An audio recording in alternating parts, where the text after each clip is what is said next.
మంచిది ప్రియులారా, దైవ గ్రంథములో నుండి ఆదికాండం 46వ అధ్యాయం మొదటి 7 వచనాలు మనం చదువుకున్నాం. చదవబడిన భాగం చాలా చక్కగా మనకు పరిచయమైన భాగం. చాలా మారులు వ్యక్తిగతంగా ధ్యానం చేశాం. దేవుని దాసులు అందిస్తూ ఉండగా మనం విన్నాం. మరొకసారి మనస్సు కలిగి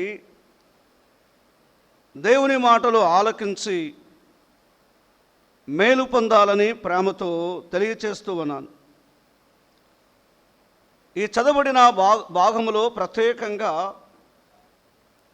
దేవుని దర్శనము పొందిన యాకోబును చూస్తున్నాం. యాకోబును గురించి చాలా సంగతులు మనము దైవ గ్రంథములో చూడగలం. ఈ లేఖనాలలో గమనిస్తూ ఉండగా కొన్ని ప్రత్యేకమైనటువంటి ఆ సందర్భాలు కనబడుతున్నాయి. యాకోబు జీవితంలో ఒకటి, ఆయన దేవునితో సహవాసము కలిగి ఉన్నవాడు. యాకోబు సహవాసము కలిగి ఉన్నవాడు. రెండవది గమనిస్తే ఆయన ప్రార్థనాపరుడు. మూడవదిగా గమనిస్తే ఆయన ఆరాధికుడు. నాలుగవదిగా గమనిస్తే ఆయన తన ప్రభుకు ఇచ్చువాడు లేక సమర్పణ కలిగిన యాకోబు. ఐదవది గమనిస్తే వాగ్దానము తన జీవితములో నెరవేర్చబడి ఉన్నట్టుగా మనము దేవుని గ్రంథములో చూడగలం. యాకోబు జీవితంలో ఏవైతే ఉన్నాయో ఇక్కడ ఇశ్రాయేలుని కనబడుతున్నాడు. ఆ ఇశ్రాయేలు యాకోబుగా ఉన్న ఆయనే ఇశ్రాయేలుగా మారాడు. ఎప్పుడైతే దేవుడు తనను ముట్టాడో ఒక క్రొత్త వ్యక్తిగా చేయబడ్డాడు. ఈ మాట గమనించాలి. ఏ వ్యక్తినైనా దేవుడు ముట్టినప్పుడు ఆ వ్యక్తి క్రొత్త వ్యక్తిగా చేయబడతాడు. అంతగా మునుపు తాను మోసగాడే కానీ తన జీవితంలో ఒక గొప్ప మార్పు కలిగినట్టుగా, మలుపు కలిగినట్టుగా, దేవునితో పోరాడి గెలిచినట్టుగా లేఖన భాగాలలో చూడగలం. ప్రియులారా, ప్రత్యేకంగా ఈ భాగంలో గమనిస్తూ ఉండగా ఆయన ఎక్కడి నుండి తన ప్రయాణము ప్రారంభించాడు. ఇక్కడ దేవుని దర్శనం పొందిన యాకోబు అని మనకు కనబడుతూ ఉంది. తాను ఎక్కడి నుండి తన ప్రయాణమును ప్రారంభించాడు? బ్రదర్, నిజముగా తాను ఎక్కడుండేవాడు?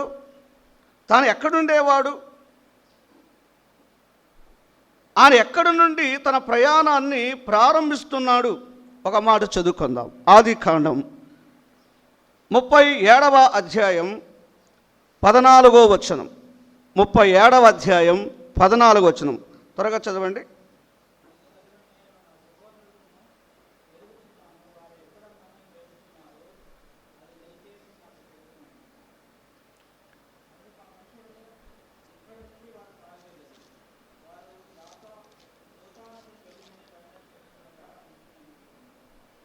మనం చదువుకున్న భాగములో గమనిస్తూ ఉండగా క్రింద ఏం కనబడుతుంది మనకు? హెబ్రోను లోయలో నుండి అతని పంపేను. యాకోబు ఎవరిని పంపాడో ఈ లేఖనాలలో గమనిస్తున్నాం. ఆయన హెబ్రోనులో ఉన్నట్టు దేవుని వాక్యములో చూడగలుగుతున్నాం. ఆయన హెబ్రోనులో నుండే ప్రయాణము చేస్తూ ఉన్నట్టు మనకు అర్థమవుతుంది. వాస్తవంగా వారు హెబ్రోనులోనే ఉన్నారు. ఈ హెబ్రోన్ అనే మాట ఆత్మీయంగా చాలా రమ్యమైనదే. హెబ్రోన్ అనగా సహవాసం. ఆ మాట మనం గమనించాలి. దేవునితో సహవాసం మనకు చాలా ప్రాముఖ్యం ప్రియులారా. ఆయన హెబ్రోనులో నుండి ప్రయాణము చేస్తూ ఉన్నట్టు గమనిస్తున్నాం. కానీ అందులో ఒక లేఖనము మనం గమనిస్తూ ఉండగా ఆయన సహవాసము కలిగి ఉన్నట్టు గమనించాలి. ఈ ఉదయకాలము దేవుని పిల్లలు ఆయనతో సహవాసము కలిగి ఉండాలి. హెబ్రోను అనగా సహవాసం. నీ జీవితంలో సహవాసం అనేది చాలా ప్రాముఖ్యం. ఫెలోషిప్. ఒక పాపం మానవుడు ఎప్పుడైతే ప్రత్యేకింపబడతాడో అప్పుడే దేవునితో సహవాసం ప్రారంభమవుతుంది. అనగా దేవునితో స్నేహము ప్రారంభమవుతుంది. యాకోబు ఎప్పుడైతే తాను ప్రత్యేకించుకున్నాడో, ఎప్పుడైతే తన జీవితమును గురించి పశ్చాత్తపడి ఒప్పుకొన్నాడో దేవునితో సహవాసము ఏర్పడింది. ప్రియులారా, మనకు దేవునితో సహవాసం ప్రాముఖ్యం. ఈ లోకంలో ప్రతి సహోదరుడు చిన్ననాటి మిత్రులను కలిగి ఉంటాడు, సోదరీలు కూడా. మనకు స్నేహితులు ఉండడం తప్పు కాదు, కానీ దానికంటే మెన్నగా మన సహోదరుడు మనకు మిత్రుడుగా ఉండడం తప్పు కాదు. కానీ ప్రభువు అయిన యేసుక్రీస్తుతో నువ్వు స్నేహము కలిగి సహవాసము కలిగి ఉండడం చాలా ప్రాముఖ్యం. ఈ యాకోబు ఎవరనగా దేవునితో సహవాసము కలిగి ఉన్న దాసుడు. ఇంతకు మునుపు నువ్వు ఎవరైనా కావచ్చు, కానీ ఇప్పుడు దేవునితో నీకు సహవాసం ఉన్నదా? హెబ్రోను అనగా సహవాసం. ఆశ్రయ పురాలలో అది కూడా ఒకటని మనం గమనిస్తాం. ఈ ఉదయకాలం నీ సహవాసము ఎవరితో? యాకోబు ఇశ్రాయేలుగా మార్చబడిన తర్వాత తన సహవాసము దేవునితో ఉన్నది. ఈరోజు చాలామంది దేవుని పిల్లలు వారు ప్రత్యేకింపబడ్డారు, పిలువబడ్డారు, వారు దేవుని పిల్లలుగా పిలువబడుతూ ఉన్నారు. కానీ నేటికి కూడా సహవాసం లోకముతో ఉన్నది. దేవుని పిల్లలారా, మనం లోకము నుండి పిలవబడ్డాం, మనం లోకము నుండి ప్రత్యేకింపబడ్డాం. ఇప్పుడు సహవాసములో ఒక క్రొత్త మార్పు కనపడాలి. దేవుని గ్రంథంలో గమనించండి. ఈ యాకోబు యొక్క ఇశ్రాయేలు సంతతిలో ప్రత్యేకించి పరిశుద్ధ జనముగా చేయబడి దేవునితో సహవాసము కలిగి ఉన్నటువంటి ఆ ప్రజలు ఎలా ఉన్నారో చూడండి. మనకు తెలిసిన మాటని చదువుకుందాం. దైవ గ్రంథమైన బైబిల్లో కీర్తనల గ్రంథం చాలాసార్లు ఆ మాటలు మనం చదువుతూ ఉంటాం. ఇంకొకసారి ఆ భాగాన్ని చదువుకుందాం. 106వ కీర్తన 35వ చరణం. 106వ కీర్తన 35వ చరణం చూడండి. అన్య జనులతో సహవాసము చేసి వారు క్రియలు నేర్చుకొనిరి, వారి విగ్రహములకు పూజ చేసిరి. ప్రియులరా, ఇశ్రాయేలు ప్రజలు ప్రత్యేకింపబడిన వారు. వారికి దేవుడు ఒక విలువైన పేరు పెట్టాడు. ఈ ప్రపంచంలోనే వారు దేవుని ప్రజలుగా పిలువబడుతూ ఉన్నారు. కానీ ఇశ్రాయేలు ప్రజలు, ఆ సంతతిలో నుండి వచ్చిన వారు దేవుడు ప్రత్యేకించాడు, తన ప్రజగా చేసుకున్నాడు. అయితే దేవునితో సహవాసానికి బదులుగా వారు అన్యజనులతో సహవాసము చేస్తున్నారు. నీ సహవాసము ఎవరితో? నేను ఉద్యోగము చేయకూడదని కాదు, నువ్వు కాలేజీలో చదవకూడదని కాదు నేను చెబుతూ ఉన్నది. మనం ఎవరితో సహవాసాన్ని కలిగి ఉన్నాం? యాకోబు ఎప్పుడైతే ఇశ్రాయేలుగా మారాడో తన సహవాసము దేవునితో ప్రారంభమయ్యింది. దేవుని పిల్లలారా, ప్రభు నెరగని కాలములో అన్యజనులమే, దేవుడు లేని ప్రజలమే, నిబంధన లేని వారమే, వాగ్దానము లేని వారమే, పరజనులమే. ప్రభువు అయిన యేసుక్రీస్తు వారి యొక్క ప్రేమ, ఆయన బలియాగం ఇశ్రాయేలుతో మనలను సహపౌరులుగా చేసి ఉన్నది. ఇశ్రాయేలు ఎవరితో సహవాసం? అన్యజనులతో, అనగా దేవుడు లేని ప్రజలతో. వారి మాట్లాడించకూడదని కాదు, కానీ వారు కలిగి ఉన్న క్రియలు వీరు నేర్చుకున్నారు. గమనిస్తున్నారు? అన్యజనులతో సహవాసము చేస్తే ప్రమాదం ఏంటి? వారి క్రియలు నేర్చుకోవడానికి అవకాశం ఉంది.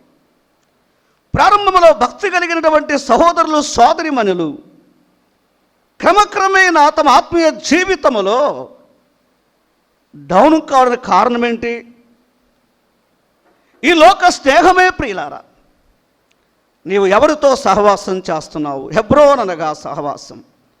ఆయన ప్రయాణం హెబ్రోనుతో ప్రారంభమైంది, అదే సహవాసం అని, అంతే కదా. ఇవాళ ఈ లోకములో మనం పరదేశులుగా ఉండగా, యాత్రికులుగా ఉండగా మన సహవాసము దేవునితోనే ఉండాలి. నీ సహవాసాన్ని చెడగొట్టేవాడు ఉన్నాడు.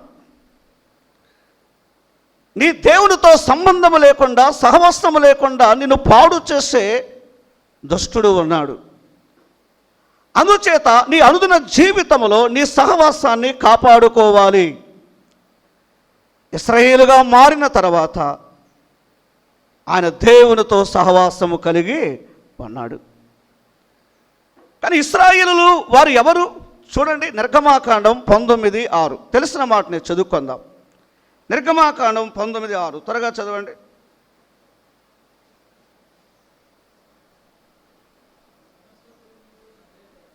ఆ సమస్త భూమి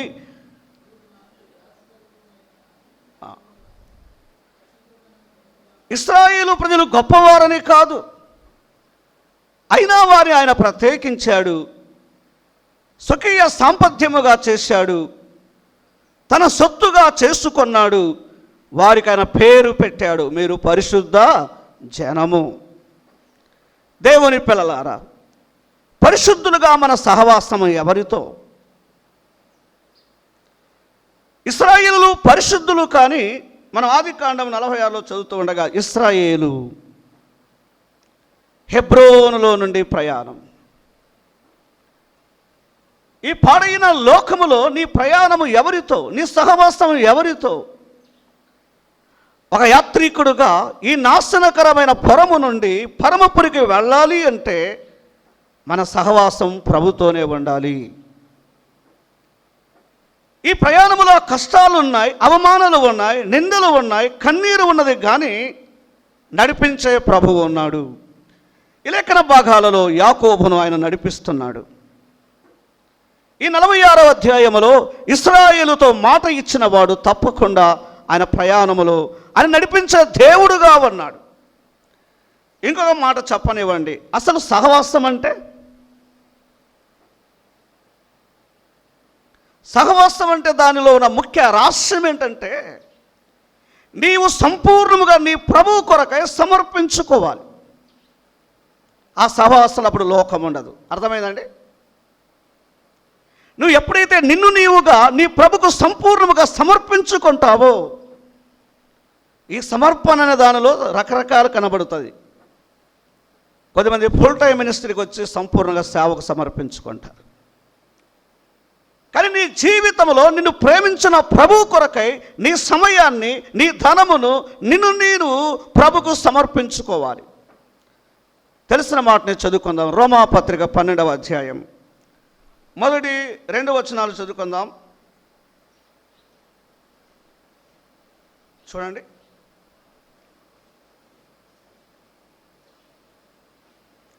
రోమీయులకు రాసిన పత్రిక 12వ అధ్యాయం 1-2 వచనాలు. కాబట్టి సహోదరులారా, పరిశుద్ధమును దేవునికి అనుకూలమైన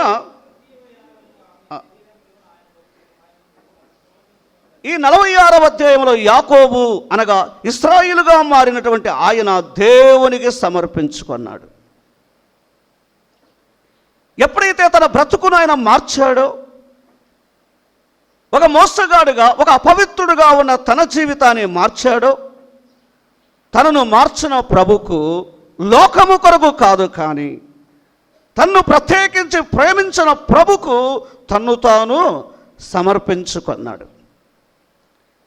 ఉదయకాలం మన పాపాల కొరకై 2024 ఏళ్ల కిందట పరలోకమును, మహిమను, సింహాసనమును విడిచి నన్ను నేను ప్రత్యేకించి పరిశుద్ధులుగా, నీతిమంతులుగా చేయటకై ప్రభు సమర్పించుకున్నాడు.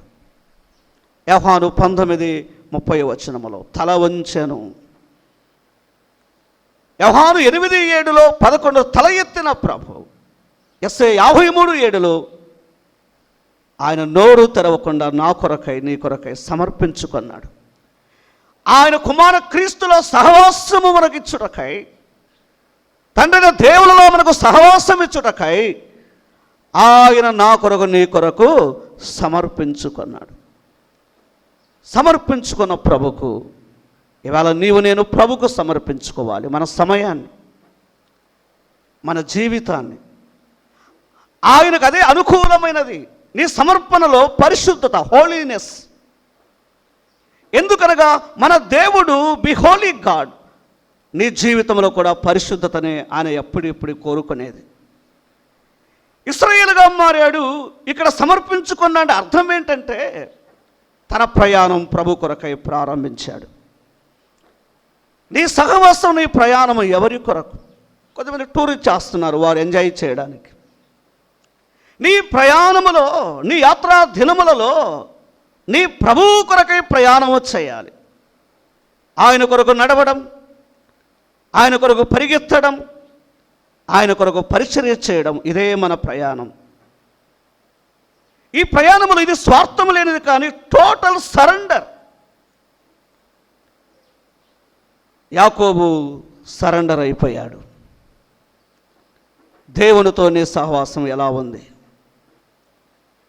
నీ ప్రభుతో నీ ప్రయాణం ఎలా ప్రారంభమయ్యింది? ప్రయాణంలో చేదులు ఉన్నాయి, నేను ముందే చెప్పాను. కానీ అలాంటి భయంకరమైన ప్రయాణములో యాకోబును అనగా ఇశ్రాయేలును ప్రభువారు నడిపిస్తూ వచ్చాడు. సమయం లేదు కాబట్టి ఇలా ఎప్పుడైతే నువ్వు సంపూర్ణముగా సమర్పించుకుంటావో ఆయనకు నీకు ఒక బాంధవ్యం ఏర్పడుతుంది, ఒక రిలేషన్షిప్. ఎంతమందితో నీకు బాంధవ్యం ఉన్నా, సహవాసం ఉన్న, స్నేహం ఉన్నా ఈ ప్రభు బాంధవ్యానికి సాటి కాదు. అందుకే సహోదరా, సోదరి, ఒక సెకండ్ ఆలోచించాయి. ఎవరితో నీ ప్రయాణం, ఎవరితో నీ సహవాసం? ఈ లోకము తాత్కాలికమైనది, ఈ లోక సుఖము కూడా తాత్కాలికమైనది, ఈ లోక భోగము కూడా అది నిత్యమును ఉండునది కాదు. ఈ తాత్కాలిక దానికోసం ఎందుకు ఆరాటపడుతావు? తినడానికి ఆహారం, కట్టడానికి బట్టలు అవసరమే, ప్రభు ఇస్తాడు. నీ విశ్వాస ప్రయాణములో, నీ సహవాసములో నువ్వు ఎప్పుడు కూడా తొట్టిల్లొద్దు. సరైన మార్గం ఎన్నుకొని ప్రయాణం చేద్దాం, ఆయనతో సహవాసం కలిగి ఉందాం. ఒక మాట దేవుని గ్రంథంలో చదువుకుందాం, మనకు తెలిసిన మాటని. 1 కొరింథీ పత్రిక 10వ అధ్యాయం 9వ వచనం. తెలిసిన మాటనే చదువుకుందాం.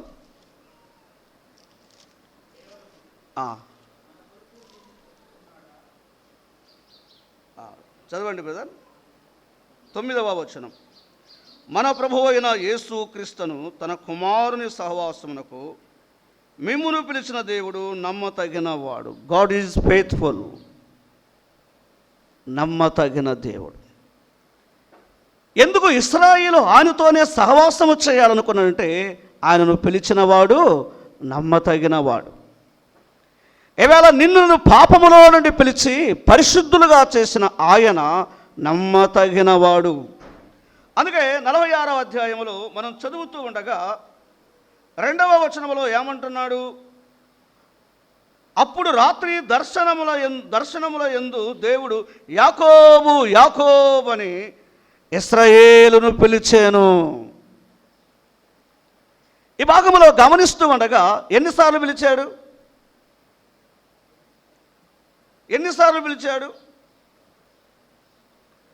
కొన్నిసార్లు ఆయన భక్తులను, థ్యాంక్ యూ బ్రదర్, 2 సార్లు.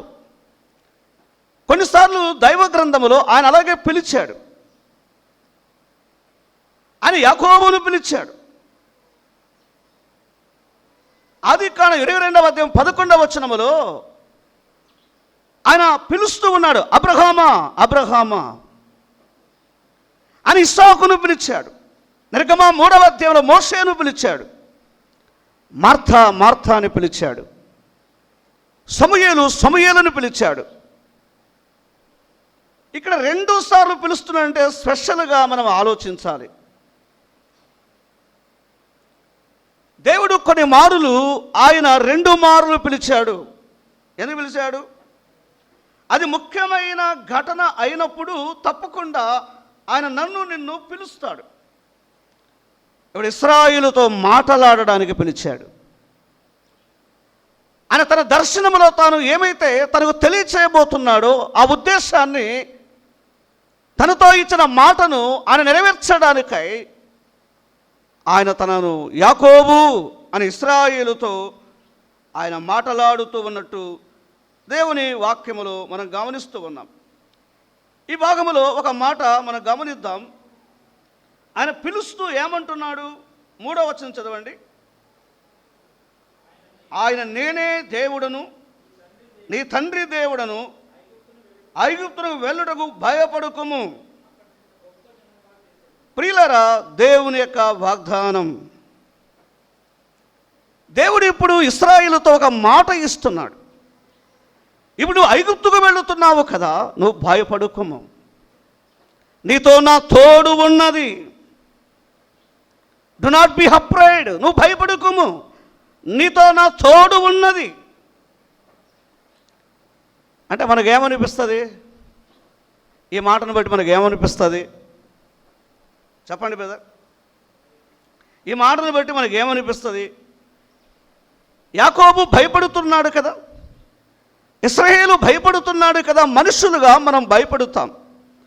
కొన్నిసార్లు నేను ఎలా పోషింపబడాలి, ఈ కుటుంబాన్ని ఎలా నడిపించాలి, ఈ అప్పులు ఎలా తీర్చాలి, ఈ బిడ్డల వివాహాలు ఎలా చేయాలి, వీరికి పై చదువులు ఎలా, ఇలా రకరకాలుగా మన ముందున్న సమస్యలను బట్టి మనుషులుగా నీవు నేను భయపడుతాం.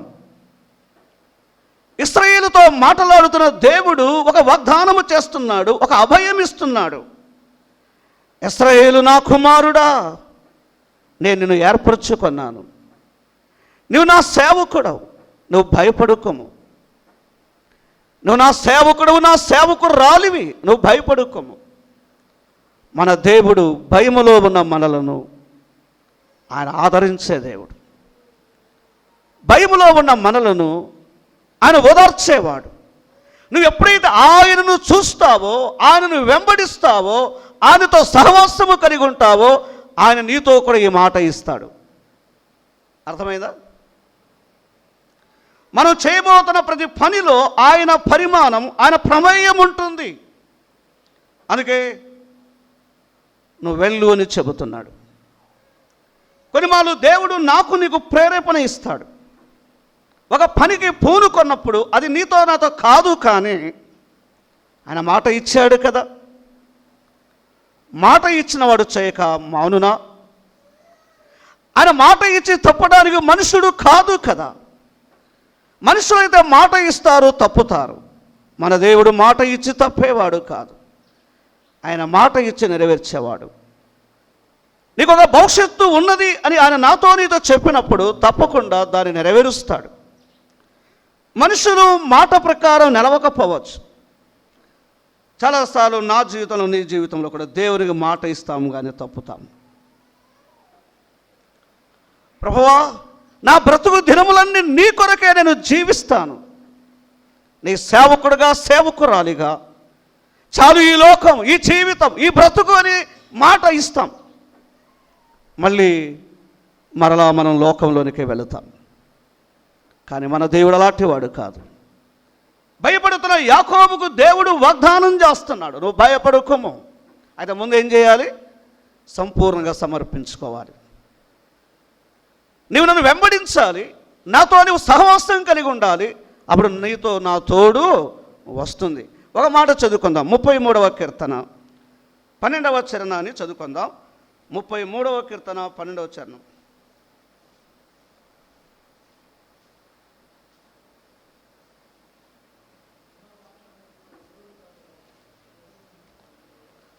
చదవండి బ్రదర్. యెహోవా తనకు దేవుడు కాగల జనులు. ఈ మాట గమనించండి. యెహోవా తమకు దేవుడు కాగల జనులు ధన్యులు. ఆయన తనకు స్వాస్థ్యముగా ఏర్పరచుకున్న జనులు ధన్యులు. ఆ మాట చాలా విశేషమైనది. యాకోబును దేవుడు ఏర్పరచుకున్నాడు. అసలు ముందు యాకోబుకు ఆయన ప్రత్యక్షత, ఆయన దర్శనం ఎక్కడ ప్రారంభమైంది? ఇది ఫస్ట్ టైమా? ఆయన ముందుగానే తన తండ్రి ఇంటి నుండి ప్రయాణం చేస్తున్నప్పుడు పదనరాములో దేవుడు తన ప్రత్యక్షతను బయలుపరిచాడు. ఈయన కూడా అక్కడ దేవునికి మాట ఇచ్చాడు, నీవు నన్ను దీవిస్తే మరలా నీ స్థలానికి వస్తానని. అయితే ప్రియులారా, దేవుడు అన్ని జ్ఞాపకం పెట్టుకుంటాడండి. నువ్వు రక్షింపబడిన నాడు దేవునికి ఏమి మాట ఇచ్చావు?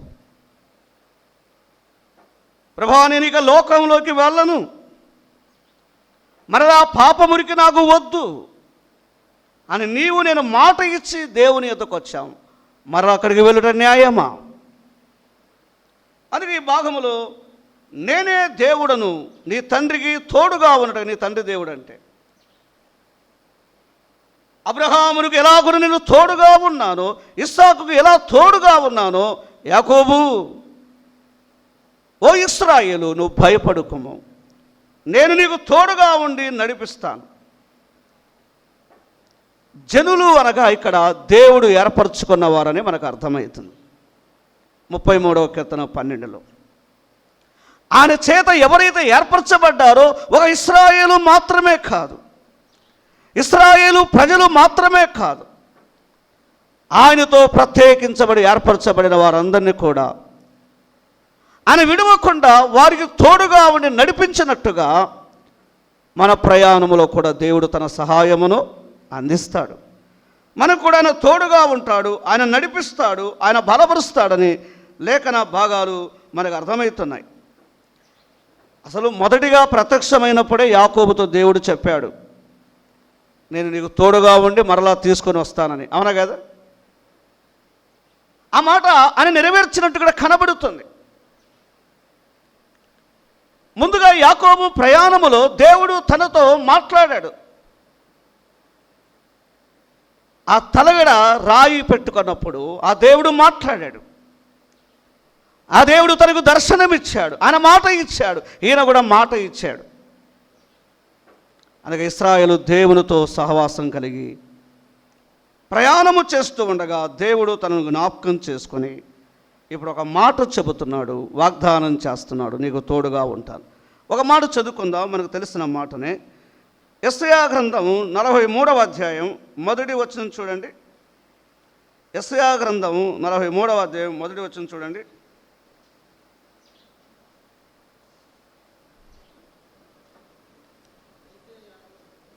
అయితే యాకోబు, నిన్ను సృజించిన వాడుగు యెహోవా,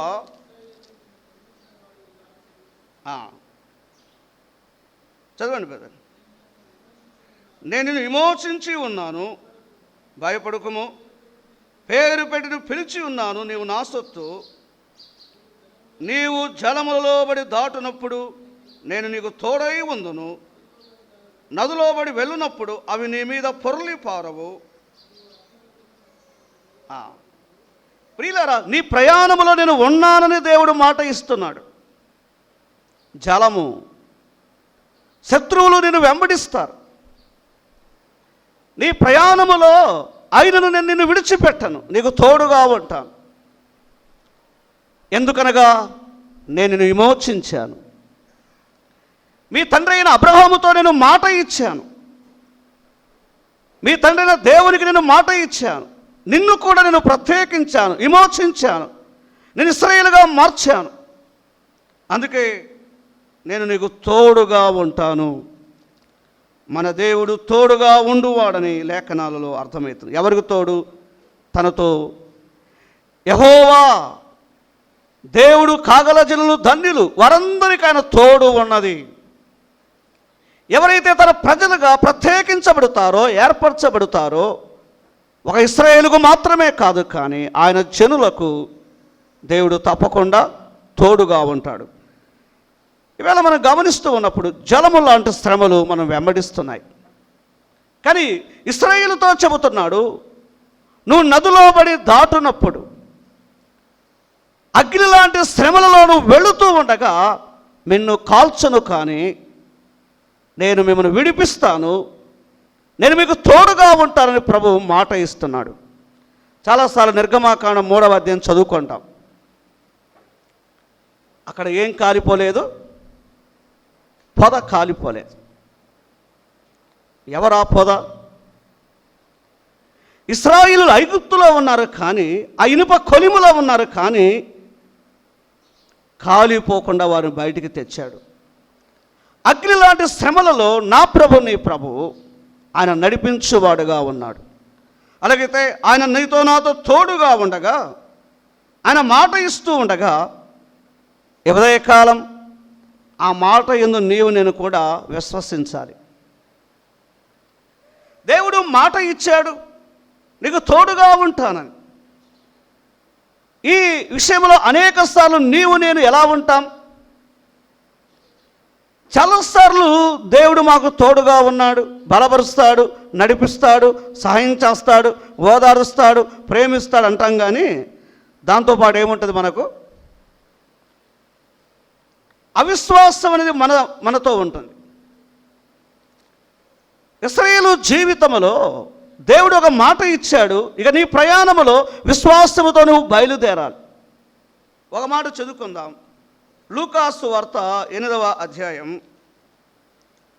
22వ వచనం చూడండి. మరి ఒక నాడు ఆయన తన శిష్యులతో కూడా ఒక దోణ ఎక్కి సరస్సు అద్దరిగిపోదుమని వారితో చెప్పగా, వారు ఆ దోణిను త్రోసి బయలుదేరిరి. ఇలా చదువుతూ ఉండగా 23వ వచనములో, దోణి నీళ్లతో నిండినందున వారు అపాయకర స్థితిలో ఉండిరి. 24వ వచనములో, ప్రభువా ప్రభువా నశించిపోవచ్చున్నాము. 25వ వచనంలో, మీ విశ్వాసం ఎక్కడ? దోణి మన ఇల్లు అనుకుందాం. కుటుంబం అనే మన దోణిలో, సంఘం అనే మన దోణిలో, ప్రయాణంలో ప్రభువు ఉన్నాడు, కానీ శిష్యులతో ఒక మాట చెప్పాడు. ఏం చెప్పాడు? ఇశ్రాయేలుతో చెప్పినట్టుగానే ఏం చెప్పాడు? ఈ దరి నుండి ఆ దరికి నేను చేరుస్తాను అన్నాడు. అయితే దేవుడిచ్చిన మాట, వాగ్దానం పట్ల ఇప్పుడు వారు ఏం లేదు. ఎప్పుడు వాగ్దానాన్ని మరచిపోతామంటే ఈ శ్రమ వచ్చినప్పుడు. అర్థమైందా? కుటుంబం అనే ధోనిలో, సంఘం అనే ధోనిలో, నీ సేవలో శ్రమలు ప్రారంభమైనప్పుడు ఇక వాగ్దానాన్ని మర్చిపోతాం. వాగ్దానాన్ని వాగ్దానం పట్టుకొని ప్రార్థన కాదు, కానీ ఇక జలమును చూస్తాం, గాలిని చూస్తాం, అవునా కదా?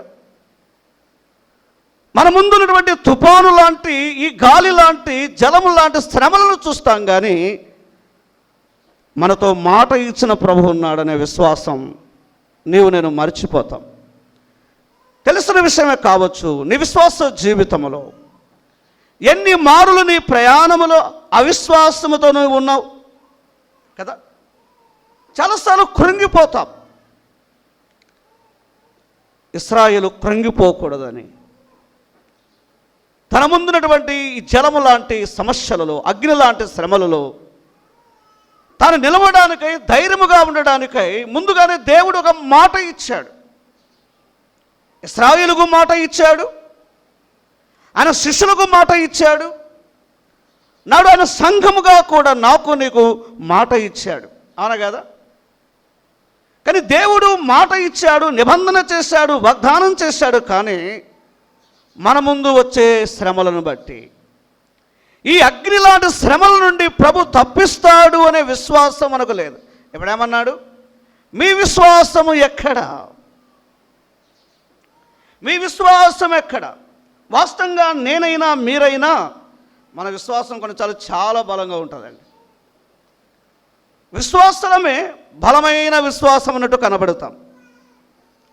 అప్పుడు చాలా జోరుగా praise the Lord, praise the Lord, praise the Lord అని చెప్తాం. ఇక కొద్దిమంది తట్టుకోలేక హల్లెలూయా, అదే ప్రకటన గ్రంథంలో ఎందుకు వాడాలో అవసరాన్ని బట్టి వాడబడ్డారు. అక్కడ ఆయన ఎవరు స్తుతిస్తున్నారో సపరేషన్ అక్కడ రాయబడింది. కొద్దిమందికి అది అర్థం కాదు. పరిస్థితులను బట్టి నిజంగా ఈ అలకు బదులుగా, ఈ శ్రమకు బదులుగా, ఈ గాలికి బదులుగా వారి ధోనిలో ఉన్న ప్రభును చూచి ఉంటే ఎంత ప్రయోజనం ఉండేది. అందుకే ఇశ్రాయేలుకు దేవుడిస్తున్నటువంటి సందేశం ఏంటంటే, నీ ప్రయాణంలో నేను నీకు తోడుగా వస్తాను, నేను నడిపిస్తాను. దైవ గ్రంథములో ఈ అగ్ని లాంటి శ్రమలలో శిష్యులు ఓటమి చెందుతున్నారు కానీ, వారు భయపడుతున్నారు కానీ, అధైర్యపడుతున్నారు కానీ, అపనమ్మిక కలిగి ఉన్నారు కానీ, విశ్వాసములో సడలించబడకుండా నిలిచిన భక్తులు ఉన్నారా లేదా?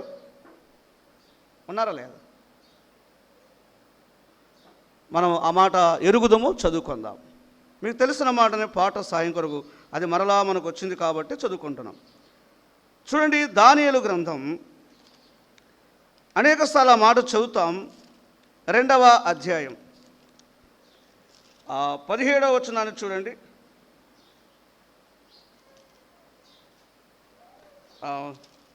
దానియేలు గ్రంథంలో దయతో చూడండి, 3:17 చూడండి, క్షమించండి, 3:17.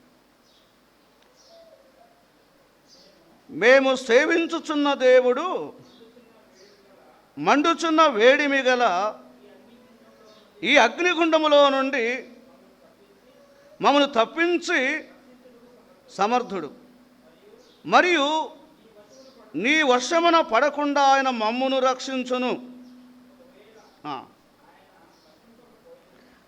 విశ్వాసంలో ఏమైనా మార్పు వచ్చిందా? రక్షింపకపోయినను అంటే అర్థం ఏంటి? ఇక్కడ యోబు భక్తుడు జ్ఞాపకం వస్తాడు. ఆయన ఎంత శ్రీమంతుడో అంత వ్యాధిగ్రస్తుడుగా చేయబడ్డాడు. నిజంగా తనకు ఆస్తులు కోల్పోయాడు, ఆరోగ్యాన్ని కోల్పోయాడు. తన జీవితంలో ఒక నిస్సాయి స్థితిలో ఏమీ లేనివాడుగా చేయబడిన ఆయన నిరీక్షణ, ఆయన విశ్వాసం తన దేవుని పట్ల సడలించబడలేదండి. అందుకే 2వ అధ్యాయం 9-10 వచనాలలో తన ప్రభు ఇచ్చిన సాక్ష్యం, యోబుని గురించి దేవుని సాక్ష్యం, అపవాది సాక్ష్యం, సతీమణి సాక్ష్యం. ఎవరట? శ్రమలలో తన యథార్థతను విడిచినవాడు కాడు. నేనుగా నీవుగా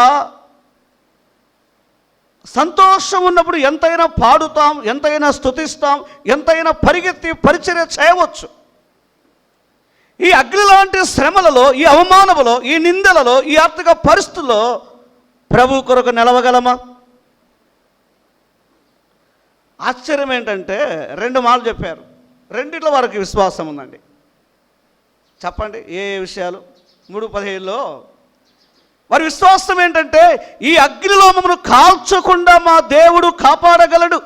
1. రెండవ విశ్వాసం ఏంటంటే, అవసరమైతే మా ప్రభువు కొరకై చనిపోవడానికి రెడీ, కానీ మేము నీ ఉంచినటువంటి ఈ ప్రతిమ ఎదుట సాగిల పడేది ఉండదు. ఒకవేళ ఒక తుపాకీ తెచ్చి నీ ముందు, నా ముందు పెట్టి, యేసు క్రీస్తు ప్రభు కావాలా నీకు, లేక ఈ తుపాకీతో కాల్చబడుతావు, యేసు ప్రభు నా దేవుడు కాదని చెప్పంటే నా పరిస్థితి ఏంటి? మన స్థానానికి రానంత వరకు నేను ఎవరికైనా చెబుతాం అడ్వైస్, అవునా కదా? ఒకవేళ నీ జీవితంలో శ్రమ అనుమతించబడితే అప్పుడు నీ పరిస్థితి ఎలా ఉంటుంది? ఈ 3 భక్తుల జీవితాలలో పరాయి దేశములో ఉన్నారు, శత్రువుల దేశములో ఉన్నారు, బబేలులో ఉన్నారు. వారి సంఖ్య అతి తక్కువ. ఎంత రమ్యమైన విశ్వాసం! వారి విశ్వాసంలో 1, మా దేవుడు రక్షించడానికి సమర్థుడు, ఆయన మాతో మాట ఇచ్చాడు, మా పితరులతో చెప్పాడు. మీరు జనుల మీద నడుస్తూ ఉండగా, అగ్ని మీద నడుస్తూ ఉండగా అవి మిమ్మల్ని కాల్చవని. ఒకవేళ మేము కాలిపోయినా పర్వాలేదు, కానీ మా నిరీక్షణ ఏంటంటే నువ్వు మా ఆత్మను కాల్చలేవు. బైబిల్ ఏం చెప్తుంది? మత్తయి సువార్తలో ఎవరికి భయపడాలట? యాకోబు భయపడుకుము. ఎవరికి భయపడాలట చెప్పండి కదా? ఈ దేహం, ఈ ఆత్మ ఎవరి ఆధీనములో ఉన్నదో ఆయనకు తప్ప ఇక ఎవరికి భయపడని భక్తులు. ముందుగానే యాకోబు జీవితంలో నువ్వు దేనికి భయపడద్దు. ఈ కృతజ్ఞ కాలంలో ఉన్న ఇశ్రాయేలు సంఘముగా పిలబడుతున్న నాతో నీతో కూడా ప్రభు ఇస్తున్న మాటలు, భయపడుకుము, నేను నీకు తోడుగా ఉన్నాను. ధోనిలో ప్రభు ఉన్నాడు, భయపడుతున్నారు. మన ప్రయాణంలో ప్రభు ఉన్నాడు, భయపడుతున్నాం. చిన్న వాటికి నేను చాలాసార్లు భయపడుతున్నా. అందుకే ప్రభు, ఎందుకు వచ్చింది గాలి బ్రదర్? ఎందుకు వచ్చింది తుఫాను? ధోనిలోకి ఎందుకు వచ్చాయి నీళ్ళు? ఇప్పుడు చెప్పండి, ఎందుకు వచ్చాయి? మనం యాకోబు పత్రిక ధ్యానాలు చేస్తున్నాం కదా. మొదటి అధ్యాయం 2వ వచనములో లోపల బయట వచ్చే శ్రమలు ఏంటంటే, యాకోబు పత్రిక మొదటి అధ్యాయం 2వ వచనం, మీ విశ్వాసానికి పరీక్ష. మన విశ్వాసానికి పరీక్షలు ఉన్నాయి. కొన్నిసార్లు దేవుడు మనల్ని పరీక్షిస్తాడు. విశ్వాసములు కలిగి ఉన్నామో లేదో, మన విశ్వాసాన్ని పరీక్షిస్తూ ఉన్నప్పుడు పరీక్షలలో నిలబడడానికి, సంపూర్ణంగా చేయబడడానికే కానీ అగ్నితో కాల్చి విడిచిపెట్టబడాలని కాదు. దేవుని గ్రంథములో 7 వేడిమి ఉన్న విశ్వాసం మాత్రం తగ్గలేదు. 7 వేడిమి అది శ్రమల కాలానికి సంకేతం, కానీ వారు మాత్రం విశ్వాస హృదయాన్ని కలిగి ఉన్నారు. కాబట్టి ఇశ్రాయేలుతో దేవుడు ఇక్కడ వాగ్దానం చేశాడు. మనం ముందుకెళ్దాం, కొద్ది టైం ఉంది. మన పాఠం అయిపోకపోయినా సమయాన్ని ముగిద్దాం. 20వ వచనం చదవండి. 20వ వచనం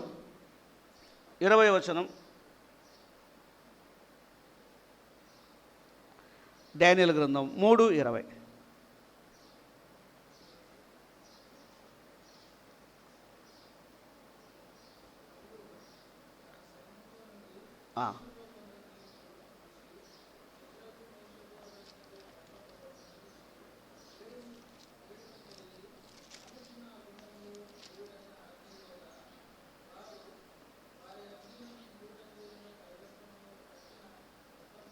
ఇప్పుడు 25వ వచనం చదవండి. అందుకు రాజు, నేను 4 మనుషులు బంధకము లేక అగ్నిలో సంచరించుట చూచుచున్నాను, వారి హాని ఏమీయూ కలగలేదు. 4వ వాని రూపం దేవదూతల రూపం పోలినది. 4th సన్ ఆఫ్ గాడ్ వేసింది 3 కానీ దేవుని కుమారుడు వారితో ఉన్నాడు. ప్రభు అయిన యేసుక్రీస్తు వారితో ఉండగా ఈ గాలి, ఈ తుఫాను ఇంకా వారిని ఏమి చేయలేకపోయింది. ఈ ఉదయకాలం ఆ మాటలే యాకోబుతో ఆయన మాట ఇస్తూ ఇక్కడ ఒక వాగ్దానం చేస్తున్నాడు. ఒకటి, భయపడకము అన్నాడు. ఎందుకు భయపడకూడదో చెబుతున్నాడు.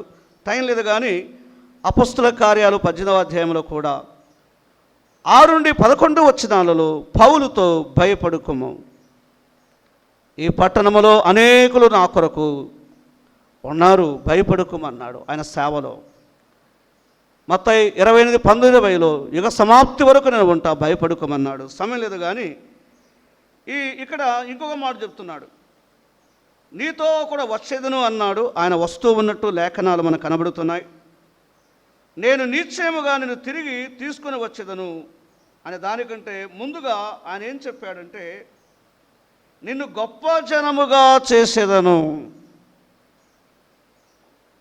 ఒకటి, భయపడకము, నేను నీతో వస్తానన్నాడు. రెండవదిగా గొప్ప జనముగా చేస్తానన్నాడు. మన దేవుడు ఆయన ఆశీర్వదించే దేవుడుగా ఉన్నాడు. ఇశ్రాయేలు సంతతిని ఆయన మాట ఇచ్చాడు. ఇశ్రాయేలుతో ఆయన ఆశీర్వదించాడు. ఒక మాట చూడండి, నిర్గమాకాండం 1వ అధ్యాయం 1వ వచనం నుండి చూడండి. నిర్గమాకాండం 1వ అధ్యాయం 1వ వచనం చూడండి.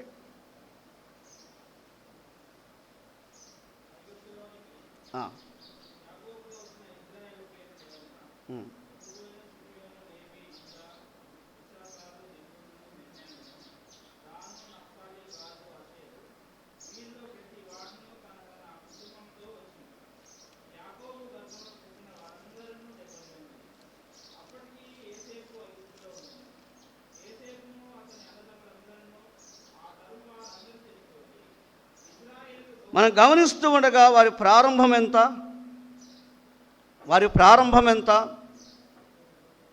70 మంది.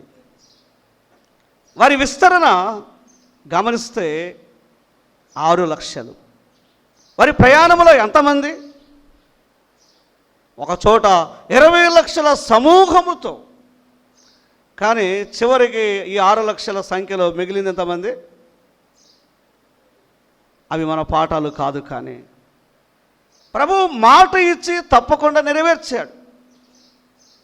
ఇశ్రాయేలు నేను గొప్ప జనముగా చేస్తానన్నాడు. ఆయన చెప్పినట్టుగా వారిని విస్తరించాడు. అందుకే విలాప వాక్యములో జనభరితమైన పట్టణమని 1వ వచనంలో కనబడుతుంది. దాని పాఠాలు వేరు. ఇశ్రాయేలును దేవుడు ఆశీర్వదించాడు. మన దేవుడు మాట ఇచ్చి తప్పునా? ఆయన మనుషుడు కాదు కదా. కాబట్టి నీ జీవితంలో నా జీవితంలో కూడా ఆయన మాట ఇస్తే నెరవేర్చే దేవుడు. విశ్వాస హృదయం కలిగి ప్రభును వెంబడిద్దాం. ఆయన వాగ్దానాన్ని పట్టుకొందాం. ప్రభు తప్పకుండా ఆశీర్వదిస్తాడు. నిజంగా ఈ లేఖనాలు గమనిస్తే క్రొత్త నిబంధనలో కూడా విస్తరణ కనబడుతుంది. అపోస్తల కార్య గ్రంథం 2వ అధ్యాయంలో 41 నుండి 46 వరకు చదివితే విస్తరణ 3000. కానీ 4:4లో 2:41 నుండి 46లో 3000, 4:4 5,000. ఆయన విస్తరించే దేవుడు, ఆయన దీవించే దేవుడు. అపొస్తలుల సేవలో ఆయన వాగ్దానము చేశాడు. మీరు వెళ్ళండి, మీరు సాక్ష్యం ఇవ్వండి, మీరు ప్రకటించండి, నేను మీకు తోడుగా వచ్చి మీ పనిని దీవిస్తాను. ఆధ్యాత్మికంగా భౌతికంగా ఆశీర్వాదానికి కారకుడు మన ప్రభువే. ఎఫెసీ 1:3 చదివితే మనకు అర్థమవుతుంది. నేను ఈ భాగంలో ఇక టైం లేనందుకు ఒక మాట చెప్తాను. ఇక్కడ 3వ వచనములోనే 4వ వచనములోనే గమనిస్తూ ఉన్నప్పుడు నేను ఐగుప్తునకు నీతో కూడా వచ్చేదను అన్నాడు. ఆ మాట గమనించాలి. ఆయన మనతో వచ్చే దేవుడు. నేను నీతో వచ్చేదను. ఇశ్రాయేలు నీ ప్రయాణములో నేను ఉన్నాను, నీ శ్రమలలో నేను ఉన్నాను. ఒక మాట చూడండి, యోహాను సువార్త 10వ అధ్యాయం 4వ వచనం చూడండి. యోహాను 10:4.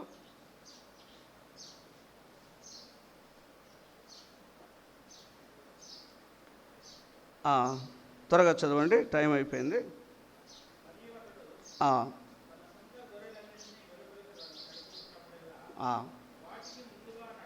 ఆయన ముందుగా వచ్చు దేవుడు. ఆయన నీకు ముందుగా ఉంటాడు. ఆయన నీతో నాతో ఉన్న దేవుడు. ఇశ్రాయేలుతో చెబుతున్నాడు, నేను నీతో వస్తాను. ఇశ్రాయేలు ప్రయాణములో ఆయన ఉన్నాడు. యాకోబుని ఇశ్రాయేలుతో ఆయన ఉన్నాడు.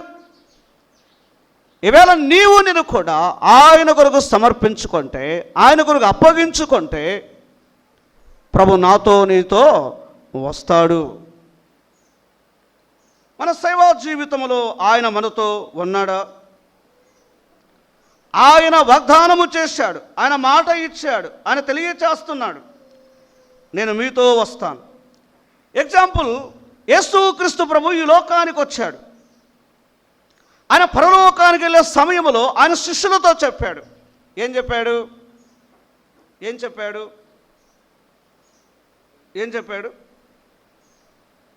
నేను మిమ్మల్ని అనాథులుగా విడవను, నేను వెళుతున్నాను, మిమ్మల్ని నడిపించడానికై మరలా ఆదరణకర్తను పంపుతాను. అపొస్తలుల కార్యాల గ్రంథములో మనం గమనిస్తూ ఉండగా 14వ అధ్యాయం 26వ వచనములో, 16వ అధ్యాయం 13వ వచనములో ఆయన సర్వసత్యములోనికి నడిపించువాడు, మన దేవుడు నడిపించువాడని ఈ లేఖనాలు మనకు అర్థమవుతున్నాయి. అసలు ఈ వాగ్దానము దేవుడు ఎక్కడ చేశాడు? ఈ ఇశ్రాయేలుతో ముందుగా దేవుడు ఎక్కడ వాగ్దానం చేశాడు? ఒక మాట చదువుకుందాం. 28వ అధ్యాయం ఆదికాండం 15వ వచనం చూడండి.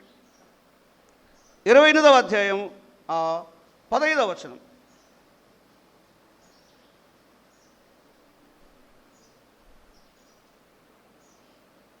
ఆదికాండం 28:15 చదవండి బ్రదర్.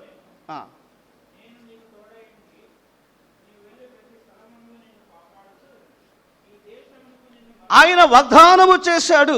ఇప్పుడు 46వ అధ్యాయానికి రాగా అది నెరవేర్చిన దేవుడు, వచ్చిన దేవుడు. యాకోబు, నేను నిన్ను దీవిస్తాను, నేను మరలా తీసుకొని వస్తాను, నీకు తోడుగా ఉంటాను, నిన్ను నడిపిస్తాను. బేతేలులో ప్రమాణము చేశాడు.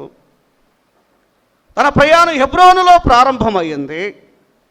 అయితే దేవుడు నడిపించేవాడుగా ఉన్నట్టు ఇక్కడ నెరవేర్పు చూస్తున్నాం.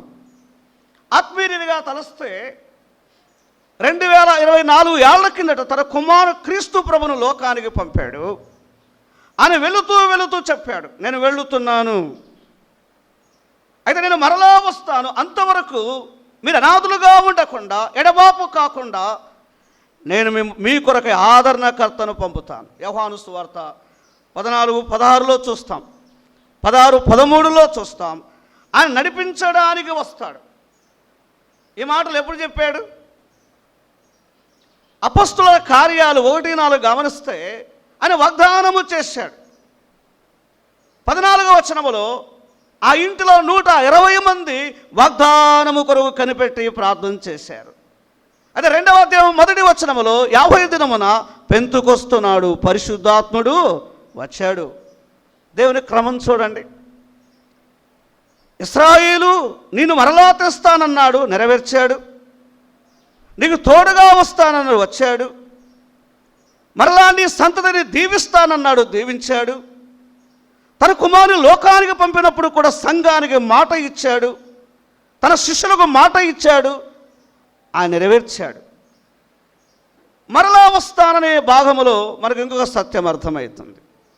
యోహాను 14:1 మీ హృదయములు కలవరపడనీయకుడి, నేను మరలా వస్తాను. ఇప్పుడు పాట పాడారు కదా, వస్తానన్న యేసురాజు రాక మానునా. త్వరగా తన సంఘానికి మాట ఇచ్చాడు, నేను మరలా వస్తాను. ప్రస్తుతం విజ్ఞాపన చేస్తున్నాడు. 1 యోహాను పత్రిక 2వ అధ్యాయం 1-2 వచనాలు.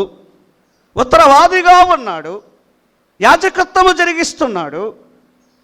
అయితే మరలా వస్తాడు, మన కొరకై స్థలములు సిద్ధం చేస్తున్నాడు. మరి ప్రభు వచ్చినప్పుడు నువ్వు ఆయనతో వెళ్ళగలవా? ప్రభు త్వరగా రానున్నాడు. నా సోదరుడా, సోదరి, ఒకవేళ ప్రభును అంగీకరించకపోతే ఇది అనుకూలమైన సమయం, ఇది రక్షణ దినం. నువ్వెంత ఘోర పాపివైనా ప్రభువైన యేసుక్రీస్తు ఎదుగు వచ్చి నీ హృదయం ఇస్తే ప్రభు నిన్ను దర్శించి నీ పాపములు క్షమించి మరలా నువ్వు ప్రభుతో వెళ్ళడానికి వీలుంది. అందుకే ఇక్కడ ఉండగానే నువ్వు రక్షింపబడాలి. విశ్వసించిన మనకు ఆయన మాట ఏంటి? నేను మరలా వస్తాను కదా. ఇశ్రాయేలుకు దేవుడు మాట ఇచ్చాడు, నెరవేర్చాడు. శిష్యులకు మాట ఇచ్చాడు, పరిశుద్ధాత్మని పంపాడు. అందుకు మునుపుగా ప్రవచనాలు చెప్పాయి, దేవుని కుమారుడు లోకానికి వస్తాడని, అవి నెరవేరాయి. ఇప్పుడు ప్రస్తుత కాలమందు పరిశుద్ధాత్ముడు భూమి మీదకి వచ్చాడు. ఈ సంఘకాలములో ఆయన పనిచేస్తూ ఉన్నాడు. 26:16లో ఆయన వచ్చాడు, సర్వసత్యములోనికి నడిపిస్తున్నాడు. బోధించడానికి, ఒప్పింప చేయడానికి, నిన్ను తీసుకొని రావడానికి ఇది పరిశుద్ధాత్ముని పని. ఈ చిన్న సందేశంలో నేను ఒక మాట చెప్పి ముగింపు చేయాలనుకుంటున్నా. ఒకవేళ కడబూరం మ్రోగితే నువ్వు ఎత్తబడగలవా? మొదటి తెస్సలోనిక పత్రిక 4వ అధ్యాయం 14-18 వచనాల ప్రకారం మనకంటే ముందుగా ప్రభునందు నిద్రించారు. మన ప్రభు వస్తుండగా ఆకాశ మండలానికి భూమి మీద ఉన్న సంఘం ఆయన తెలియచేసినట్టుగా రాబోతున్నాడు. మరి సంఘము ఎత్తబడుతున్నప్పుడు నీవు ఎత్తబడే నిరీక్షణ నీకుందా? ప్రభు యొద్దకు వెళుతానని నమ్మిక నీకుందా? ఇంకా ఈ నిరీక్షణ నమ్మిక లేకపోతే ఇది అనుకూల సమయం. ప్రభు అయిన యేసుక్రీస్తు విశ్వాసం ఉంచు, పాపాలు ఒప్పుకో, ప్రభు దగ్గరికి నువ్వు వెళ్ళగలవు. గౌనకుంట అనే ఒక గ్రామంలో సువార్త ప్రకటించడం వెళ్ళినప్పుడు ఒక ఆంటీ చాలా వృద్ధురాలు, హెబ్రోను సహవాసానికి వెళ్ళేవారు, సువార్త చెప్పేవారు. అక్కడ కర్ణాటక బార్డర్. ఆంటీ అన్నది, అయ్యా సేవకుడు వచ్చాడు, వాక్యం చెప్తాడు విను అనింది భార్య. ఆయన బీడు అంటించి నోట్లో పెట్టుకొని, సరేలే ఇంకా మీదేదో మీరు చూసుకొని నాకు అక్కర్లేదు అన్నాడు. ఆంటీ ఇంకొక మాట అనింది, చాలా ఆశ్చర్యమవుతుంది. ఒకవేళ ఈ రాత్రి ప్రభు పిలిస్తే నేను ప్రభు యొద్దకు వెళ్తాను. ఆమె కొడుకులు, కోడళ్ళు, మనవలందరూ ప్రభుని నమ్ముకున్నారు. ఈ రాత్రి ప్రభు వస్తే నేను ప్రభు యొద్దకు వెళ్తాను, నువ్వు నా భర్తవు కదా. ఒకవేళ ప్రభు వచ్చినప్పుడు నువ్వు నాతో రాగలవా అని అంటాడు.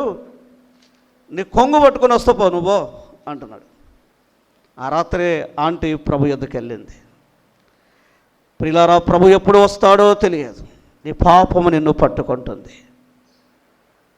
నీ పాపం పాతాళానికి పట్టిస్తుంది, పాతాళం అగ్నికి అప్పగిస్తుంది. నిత్యం అగ్నిగుండములు నువ్వు కాలాలి. ఆ దినము రాకముందే ఇంకా ప్రభువును ఎరగకపోతే ప్రభు అయిన యేసుక్రీస్తుని విశ్వాసం ఉంచి తీర్మానం చేసుకొని ఒక పైసా అక్కరలేదు, మనసిస్తే చాలు. లేఖన భాగాలలో మన ప్రభు రాబోతున్నాడు. ఇశ్రాయేలుతో ఆయన వస్తానన్నాడు, ఏమయ్యాడు? వచ్చాడు. దీవిస్తానన్నాడు, దీవించాడు. కుమారుని లోకానికి పంపాడు, పూర్తి చేసి పరలోకానికి వెళ్ళాడు. వెళ్ళేటప్పుడు పరిశుద్ధాత్ముని పంపుతానన్నాడు, పరిశుద్ధాత్ముడు కూడా వచ్చాడు. అని వెళ్ళేటప్పుడు నేను మరలా వస్తాను, అంతవరకు పరిశుద్ధాత్ముడు మేము నడిపిస్తాడు, ఒప్పింప చేస్తాడన్నాడు. మరలా ప్రభు వచ్చే దినం ఆసన్నమయ్యింది, సిద్ధపడుదాం. మన భక్తిని, మన విశ్వాసమును, మన సాక్ష్యమును, పవిత్రత. మరి ఇప్పుడు ప్రభు వస్తున్నాడు. ఒక మాట చెప్పి నేను ముగిస్తాను. 5వ వచనములో నుండి 7వ వచనం వరకు మనం గమనిస్తూ ఉన్నప్పుడు ఇక్కడ ఏమర్థమవుతుంది మనకు? ఇక్కడ ఏమర్థమవుతుంది? ఆదికాండం 46వ అధ్యాయం 5 నుండి 7 వచనాలలో గమనిస్తే, 1 సంపద అన్నాడు, పశువులు సంపద, 2 కుమారులు కుమార్తెలు, యావత్తు అనే మాట కనబడుతుంది. ఈ మాట మీరు నిజముగా ఏమి ఆలోచిస్తున్నారు? నా మట్టుకు ఇది ఆత్మీయ రీతిగా ఇది ఒక సవాలుగా ఉంది. మనం దేవుని గ్రంథములో గమనిస్తూ ఉండగా నిర్గమకాండములో 8వ అధ్యాయములో 9వ అధ్యాయములో ఫరో ఎదుగు వెళ్ళి 4వ వచనం నుండి మేము మా పిల్లలు మా భార్యలు మా దేవుని ఆరాధించాలి, అది కుదరదు. గమనిస్తున్నారా? రెండవదిగా ఏంటంట? మా పశువులు మా సంపద మాతోనే రావాలి. ప్రభువు కొరకు సేవించాలి, ఆరాధించాలి, సమర్పించుకోవాలనేటప్పుడు ఆటంకాలు ప్రారంభమయ్యాయి. ఇప్పుడు ఆటంకం వచ్చిందా లేదా? అది కుదరదు. ఇశ్రాయేలులారా, మీ బుద్ధి నాకు తెలుసు. మీ భార్యలు ఇక్కడే ఉండాలి, మీ పిల్లలు ఇక్కడే ఉండాలి, మీరు మాత్రం వెళ్ళి ఆ విషయంలో తమ ప్రభును ఆరాధించడానికై, సేవించడానికై వారు రాజీ పడిన వారు కాదు. ఇక్కడ మనకేం పాఠం నేర్పుతుందండి?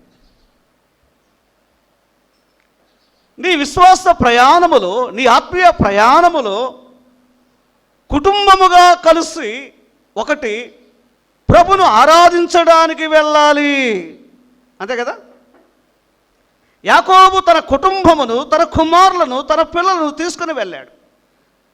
8వ అధ్యాయములో నిర్గమాకాండములో 9వ అధ్యాయములో మేము ఖచ్చితంగా మా దేవుని మేము మా భార్య పిల్లలు ఖచ్చితంగా ఆరాధించాలి, మా పశువులు కూడా అర్పించడానికి తప్పక మేము తీసుకొని వెళ్ళాలి. ఈ మాటను బట్టి వారి ఆస్తి ప్రభువుతోనే మహిమపరచబడాలి, వారి కుటుంబాలు కూడా ప్రభువును మహిమపరచాలని ఒక గొప్ప తీర్మానం వారి మధ్యలో ఉంది. అది ఇశ్రాయేలులో ఉన్న తీర్మానం. ఐగుప్తుకు వారందరినీ తీసుకొని వెళ్ళాడు. వారు తిరిగి తమ ప్రభును ఆరాధించడానికై కుటుంబముగా కలిసి సంపదతో ఆరాధించడానికి వెళుతున్నారు. నేను ప్రేమతో మీకు ఒక మాట చెప్పనివ్వండి. మీ కుటుంబం అంతా ప్రభు యొద్దకు వెళ్ళాలి, పరలోకానికి. వింటున్నారా? ఇశ్రాయేలుగా విశ్వాస నిరీక్షణ ఏంటంటే ఒక్కరు కూడా శత్రువు మాట వినకూడదు. ఫరోని మాట వినము మేము, అది కుదరదు. కఠినమైన పరిస్థితులు ఉన్నాయి, కఠినమైన చట్టాలలో ఉన్నారు. కనికరము లేని ఫరో వారి ముందు అపవాది సంకేతంగా ఉన్నాడు. ఇలాంటి ఇబ్బందులలో నేను నా పిల్లలు. ఎంత రమ్యమైన తీర్మానం! ఈ చిన్న సందేశములో మన ఆస్తి కూడా ప్రభు పనిలో ఖర్చుబడి కావాలి. అర్థమైందా? నిర్గమాకాండంలో ఉన్నది అదేనండి. బలు అర్పించడానికి ఖచ్చితంగా మా మంద మేము తీసుకొని వెళ్ళాలి. ఉదయకాలం సాగిల పడుదాం. ఆయన కుమారుని మన రక్షణ కొరకై ఇచ్చాడు. రక్షణ ఆయనే ఇచ్చాడు, ఆశీర్వాదం ఆయనే ఇచ్చాడు. మరి ఇంత మేలు చేసిన ప్రభుకు ఒకటి నిన్ను నీవుగా సమర్పించుకో, రెండుగా నీ ఆస్తి కూడా ప్రభు కొరకు ఖర్చుబడి కావాలి. ప్రభు కొరకు ఖర్చు చేస్తున్నావా? ఉద్దేశం ఏంటి? మేమంతా మా ప్రభువు కొరకే. అక్కడ అర్థం, మన ప్రభు వచ్చినప్పుడు మన కుటుంబము మన ఆస్తి ప్రభు యొద్దకు వెళ్ళాలి. మీకు అర్థమైందో లేదో? నువ్వు ఖర్చుబడి చేసింది ప్రభు దగ్గర ఉంటుంది. ఈ లోకంలో ఒక డిపాజిట్ చేయడానికి ఎంత ప్రయత్నం నువ్వు కలిగి ఉన్నావో నీ కుటుంబం కొరకై, నిన్ను ప్రేమించిన ప్రభు, నిన్ను కన్న ప్రభు, నేను రక్షించిన ప్రభు సేవ కొరకై నిన్ను నీవుగా సమర్పించుకో.